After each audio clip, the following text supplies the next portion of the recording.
बसी साहब, स्वागत है आपका। फाइनली जिस करेक्शन की इंतजार थी उसके हल्के आसार और शुरुआती संकेत तो आए हैं इस वक्त। बताएं सर, आपका मार्केट पर इस वक्त क्या व्यू है? तो अनिल जी, बहुत हेल्दी बात होगी अगर मार्केट में करेक्शन आ जाए, और वो सब वेट कर रहे हैं। लेकिन उसकी दो वो हैं, एक तो ग्लोबल फ्लोज इतने स्ट्रांग है, वो एक दो करेक्शन देखेंगे नहीं, और डोमेस्टिक जो लिक्विडिटी है वो इतना बेच के बैठी हुई है कि वो भी लेने के लिए बैठी है। तो अगेन मैं यहाँ कहता हूँ स्टॉक स्पेसिफिक होना पड़ेगा। Nifty can see 3-4%, may be 5% down side, but I think जो आपको स्टॉक स्पेसिफिक रहेंगे तो आपकी उसमें दोनों तरफ का शेयर रहेगा। इस कारण से आपको हमने दोनों तरफ के बाय सेल ऑर्डर्स भी बताए हैं। आपको अपडेट भी दे दूं अनिल जी के 2-3 दिन से मैं आपको अंबुजा, एसीसी, अल्ट्राटेक सीमेंट में बोल रहा था। आज एक न्यूज आई है कि कार्टलाइजेशन पे, बट मैं उस पर ये अले करता हूं, कार्टलाइजेशन तभी होती है जब एक्सेसिव प्रॉफिटेबिलिटी है। तो बता रहे सीमेंट की तो बोरी नहीं मिल रही, आपकी कमर्शियल प्रैक्टिस इतनी स्ट्रांग है। और ये एक आपको, मुझे तो 30 साल हो गए, ये जब भी कोई आती है कार्टलाइजेशन की इंक्वायरी, ये चल के चली जाती है। The group is so strong, UltraTech, Ambuja on the wholesale side and UltraTech, they own almost 55% of the market. तो वो बता रहे हैं सीमेंट में स्ट्रेंथ कहाँ पे इतनी है। तो I would again reiterate, please use these declines to buy Ambuja, ACC. Ambuja according to me can hit even 300 rupees in the next 6 months, and ACC can go back to the erstwhile days of 1950-2000।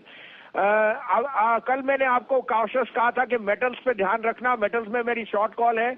आज मैं reiterate करता हूं on any rise. अब यहाँ 598 पे Tata steel बेचना मुश्किल है, कल 620 पे हमने बिकवाया था। तो पुल बैक देखिए मेटल्स में, वो बेचने की मौका है।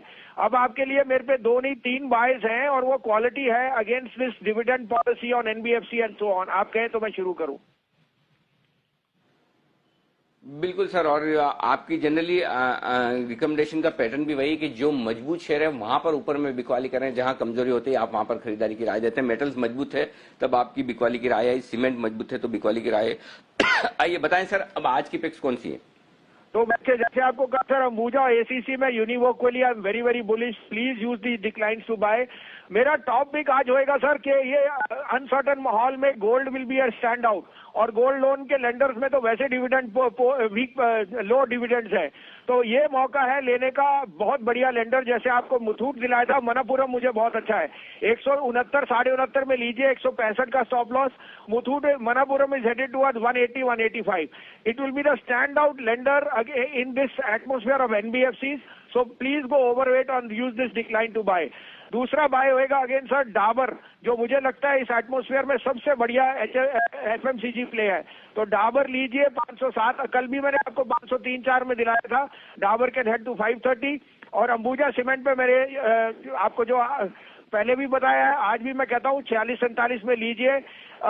मुझे लगता है यहाँ वापस आपको 57-58 तो आज ही दिख सकता है, but you can go even up to 75-80 if you have a slightly longer term period. Okay, तो 3 स्टॉक्स है जहां पर खरीदारी करने की राय है आपके लिए। मनापुरम में करें खरीदारी 169-170 रुपए की रेंज में, 165 का स्टॉप लॉस, 165 का स्टॉप लॉस है आपके लिए, और आपको यहां पर टारगेट रखना है 180-185 का। डाबर खरीदिए 507 रुपए के आसपास, 507 के आसपास, 530 का आप रखिएगा टारगेट, और डाबर का स्टॉप लॉस 495 कर दीजिए, जो आपको परसों दिया था बसिन साहब ने, वही स्टॉप लॉस ले लीजिए 495 का। अंबुजा सीमेंट आपको खरीदना है 246-247 के आसपास, यहां पर टारगेट होगा 257-258 पहला टारगेट होगा, और उसके बाद 275 के आसपास के टारगेट के लिए आपको करनी है अंबुजा सीमेंट में भी खरीदारी इस कमजोरी के माहौल में। अंबुजा सीमेंट के लिए भी आपको जो स्टॉप लॉस चाहिए वो 240 का रख लीजिए, जो कल भसीन साहब ने दिया था वही स्टॉप लॉस से आपका काम चल जाएगा, ये क्लियर कट है। आइए बढ़ते हैं आगे। और